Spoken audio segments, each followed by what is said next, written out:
Hello, beautiful soul.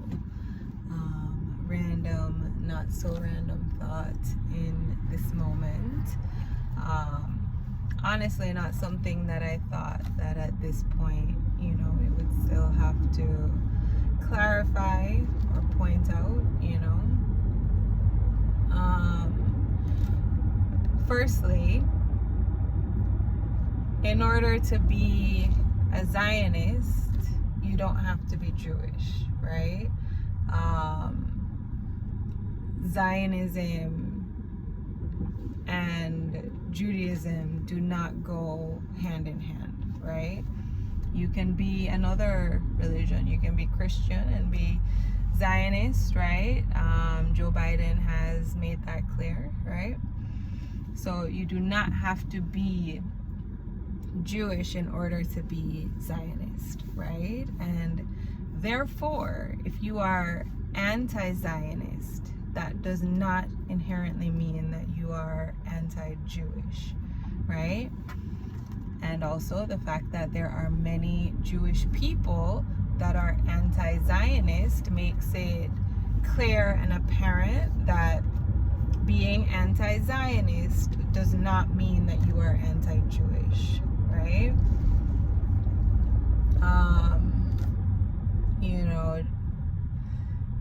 You can have love for a person and still point out when they're wrong, right? When you love someone, you hold them accountable, right? You don't just allow them to do the wrong thing. You want to guide them and direct them, and you want them to be that best version of themselves, right? So one of the highest forms of love is being able to correct, right? Being able to point out where something that you're doing is harmful, right? When something that you're doing is hurtful, so that's something that you can work on and work towards correcting, so that you are no longer being harmful and hurtful, right? It's also important to understand that showing love does not mean that you go along with what someone wants, right? So me appeasing you by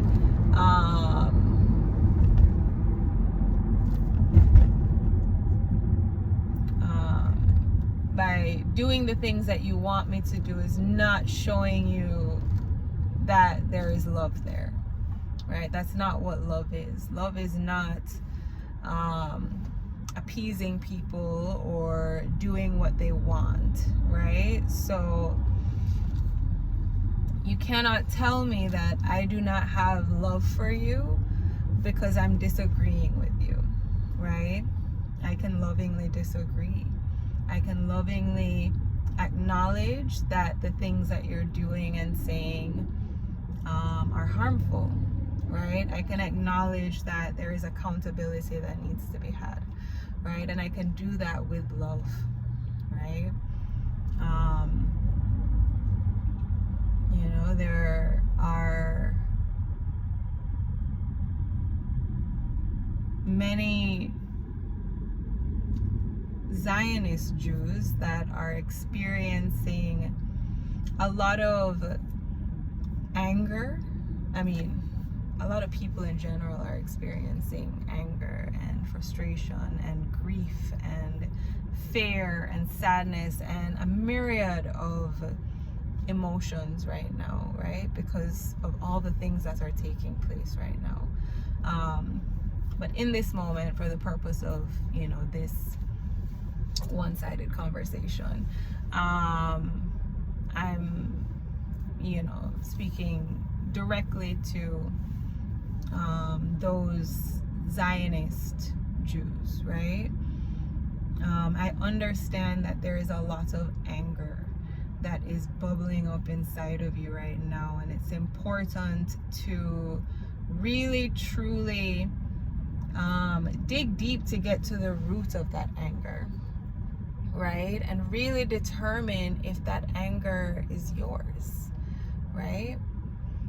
when I have a sign on my dashboard saying Free Palestine, and it prompts you to feel enraged, when it triggers you to the point that you're going to flip off the empty car, that's something that we should explore, right? That we should dive into, that we should look at what the root of that is, right? Right now is an opportunity to do some soul searching, right? To really take a step back and be honest with yourself about what we're seeing right now, right? The idea that you can be so triggered by the notion of someone wanting to free the Palestinian people, right? That's significant of a deep trauma that's there that needs to be addressed, right?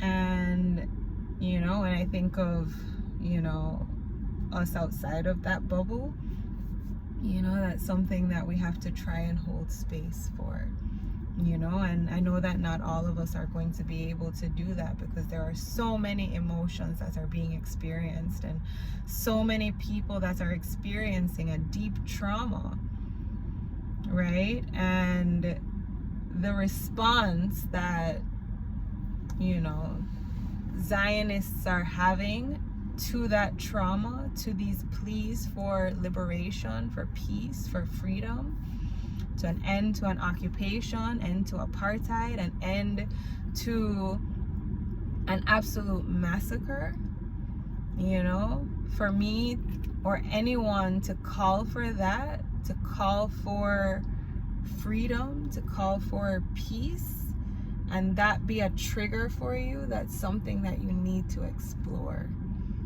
right? And I am asking and encouraging you in this moment to explore that, to explore where that's coming from, to be open to the idea that maybe, just maybe, there have been certain stories that have been programmed into your being so that you can have this reaction, right? When you see what is happening, what is taking place, and you can justify that, allow yourself to explore how you can justify that, right? I could not justify that if it was happening to you, right? We cannot keep going back to October 7th and using that as a justification for all that has happened since and all that has happened before that, right? We can't, right? We have to allow ourselves to be open to the idea that maybe, just maybe, we're on the side that's being harmful. Maybe, just maybe, you're on the side that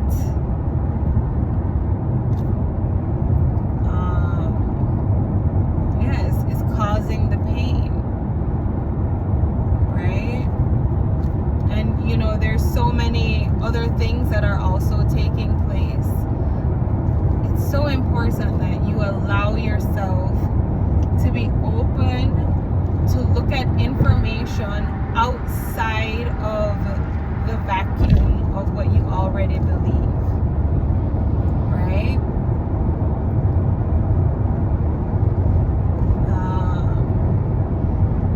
We have all been lied to, right? We have all been bamboozled and fed a story, fed a narrative to keep us moving in these cycles, right? And right now, the veil is being lifted, the illusion is being dispelled, and we have to allow ourselves to see it, as uncomfortable as it makes us,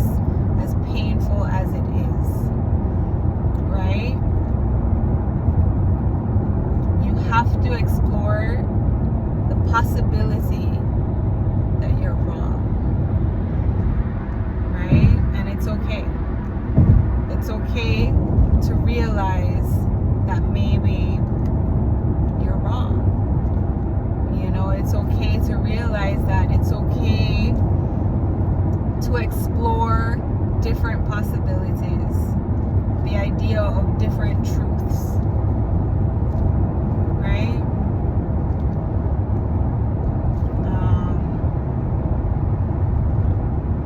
And I am speaking from a place of love, from a deep belief that regardless of what you believe, you are worthy of love, you are worthy of peace, you are worthy of liberation of the mind, body, and soul. And I am also of the deep belief that the Palestinian people are worthy of love, they're worthy of liberation, they're worthy of peace, right?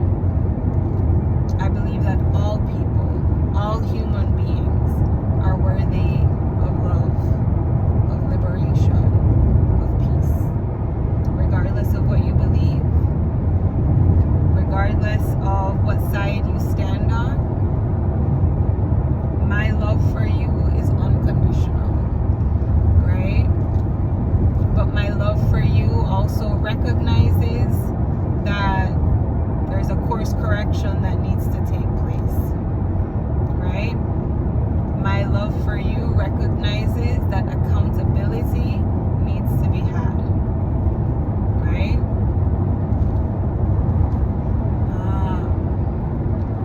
So I express this with a deep love, right?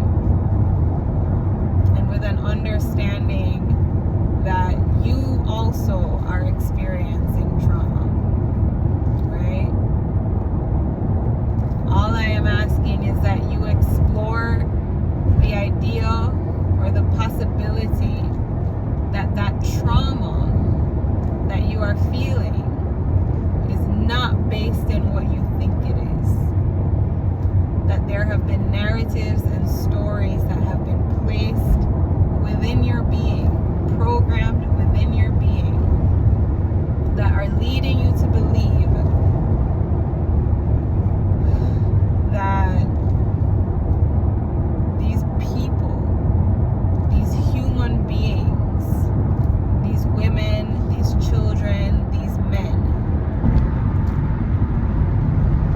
you have been led to believe a lie that they are your enemy, and they are not, right? We have to look at who benefits from you believing these things, right? We have to recognize that we as a people have been manipulated for so long, right? They play on our fears,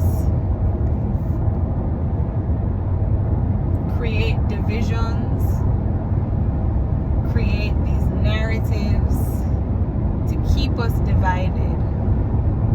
Because when we recognize that we are not each other's enemies, right? When we come together as a collective, recognizing that we are one in the same, right? That's where our power lies. That's where we truly have the power to effect lasting and meaningful change, right? But we all have to take a look at ourselves, and we have to hold ourselves accountable, and we have to recognize the part that we play in all that is taking place, and we have to make a decision. We have to set the intention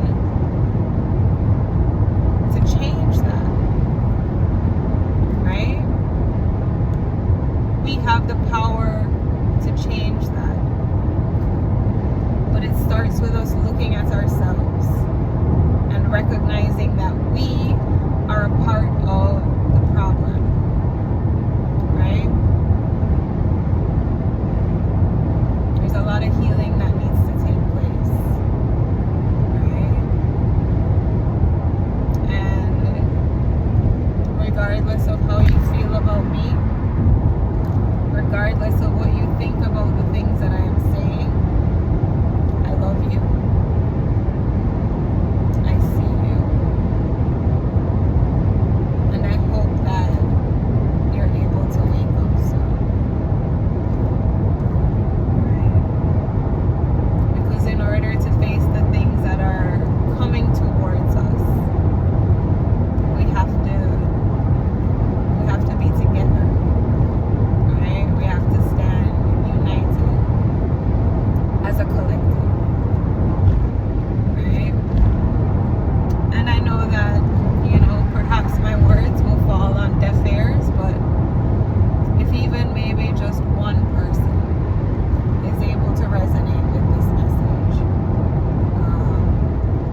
are human